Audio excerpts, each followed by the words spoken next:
नमस्कार, मैं गायत्री। आज की कहावत है आस्तीन का सांप होना। आस्तीन का सांप होना, इस कहावत का अर्थ ये होता है कि जिस व्यक्ति पे आप ज़्यादा भरोसा करते हो, विश्वास करते हो, समय आने पर वही व्यक्ति आपको धोखा देता है। तो इस कहावत के पीछे कौन सी कहानी है, आइए जानते हैं। एक राजकुमारी रहती है जो शादी के लिए प्रस्ताव रखती है कि जो उसके साथ 64 खेलने में जो भी राजकुमार जीत जाएगा वो उसी से विवाह करेगी। ऐसे करके बहुत राजकुमार आए, पर हर राजकुमार उस 64 में राजकुमारी से हार जाता और इस तरह से राजकुमारी अपनी जीत की खुशी मनाने लगती और उसको एक योग्य राजकुमार नहीं मिल पा रहा था।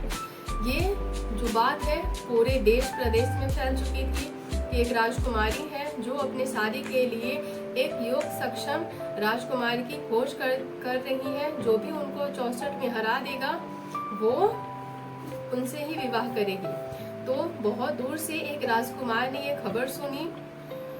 फिर राजकुमार उस राजकुमारी के प्रदेश में आया और एक बूढ़ी माता थी, उनके झोपड़ी में रहने लगा। बूढ़ी माता से राजकुमार ने पूछा, माता श्री, जो राजकुमारी है वो क्या ऐसा खेल खेलती है 64 में कि जिससे उसकी कभी हार नहीं होती। तो जो बूढ़ी माँ है उन्होंने बताया कि राजकुमारी बड़ी ही बुद्धिमान है, समझदार है और चालाक भी है।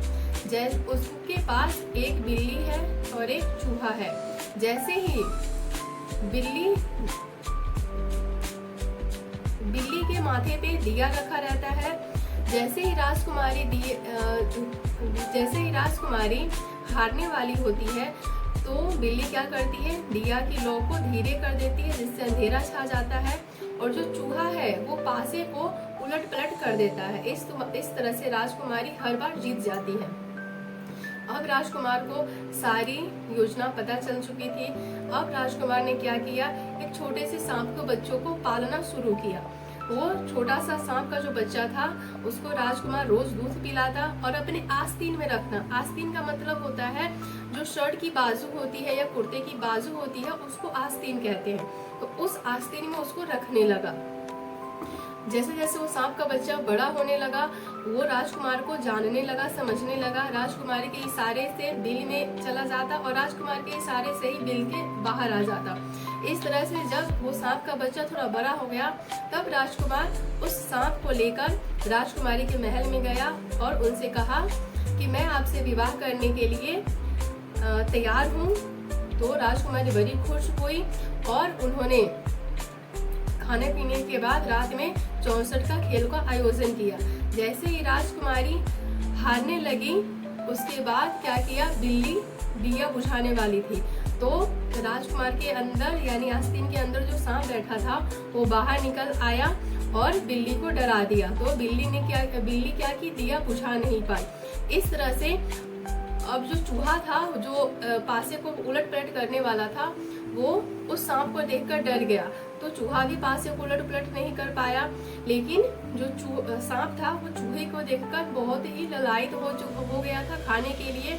उसने अपना जैसे ही फन फैलाया तो जो राजकुमार का आस्तीन था उससे उसका फन दब गया। राजकुमार जो सांप का मित्र था वो ये समझ नहीं पाया। सांप तो गुस्से में था ही। उसने क्या किया, राजकुमार को डस लिया। डसने के कारण विष उसके राजकुमार के पूरे शरीर में फैल गई। राजकुमारी ने जल्दी से वैद्य को बुलाया। वैद्य ने दवाई की तो राजकुमार ठीक हो गया। उसके बाद जो सांप था उसको राजकुमारी के दरबारियों ने मार डाला। जब राजकुमार को होश आया तो उसे पता चला कि उसके मित्र यानी सांप को मार दिया गया तो वो बहुत ही दुखी हुआ।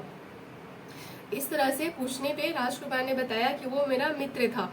तो राजकुमारी ने बताया, ऐसा कौन सा मित्र है जो तुम्हारे आस्तीन में रहकर ही तुम्हारा ही नुकसान करे। यानी इस तरह से ये कहानी बनी कि आस्तीन का सांप होना, यानी जो आपको जिस व्यक्ति पे ज्यादा विश्वास होना, भरोसा होना, वही व्यक्ति आपको धोखा देता है। धन्यवाद।